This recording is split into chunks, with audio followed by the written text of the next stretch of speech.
Radio J. Le portrait psychologique.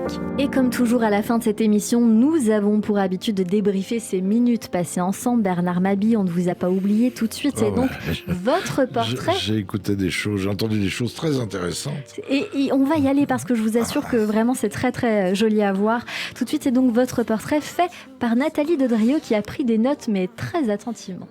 Bonjour Nathalie. Cyrielle, Bonjour, Bernard Mabille. Bonjour. Eh bien oui, j'avais une image qui me venait en vous écoutant, comme une boîte à bijoux, un peu ancienne, empreinte de nostalgie, avec beaucoup de souvenirs et d'anecdotes. Voilà, un homme qui sait faire danser les mots. Je dirais que l'oralité marche bien. L'oralité est au premier plan.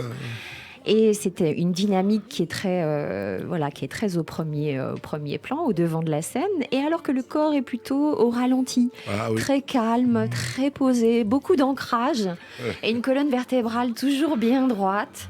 Voilà, comme une vraie présence, une qualité de présence et d'écoute qui a retenu mon attention.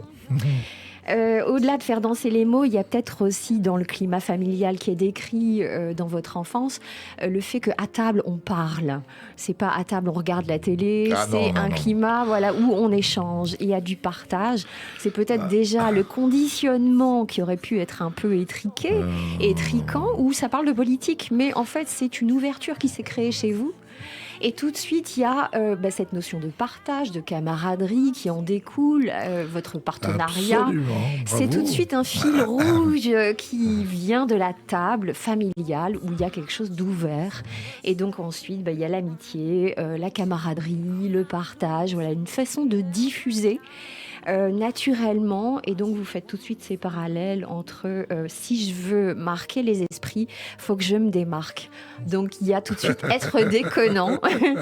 Et donc, il y a une notion de il faut durer aussi là-dedans.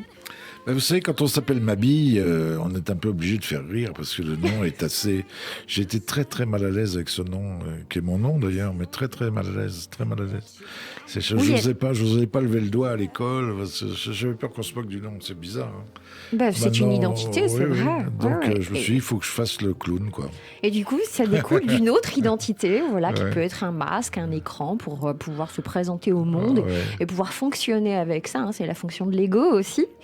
Donc vous dites qu'il y a, une difficulté à être auteur tout en étant confortable. Il y a aussi des paradoxes dans tout ça. Auteur, on est chez soi, mais ça demande aussi à éplucher l'actualité, à être très au contact de la souffrance et de l'atrocité. Donc c'est aussi ça peut-être le côté pessimiste, c'est que vous êtes au premier rang de tout ce qui se passe comme... atrocité et donc forcément peut-être le besoin d'aller créer de l'imaginaire et le monde du spectacle. Vous dites que vous êtes un homme de scène qui a fait ses œuvres et ses marques dans le cabaret et donc je pense que ça vous donne le sens de l'adaptation. Je pense que vous êtes ici un artiste porteur de mots. C'est très gentil de votre part.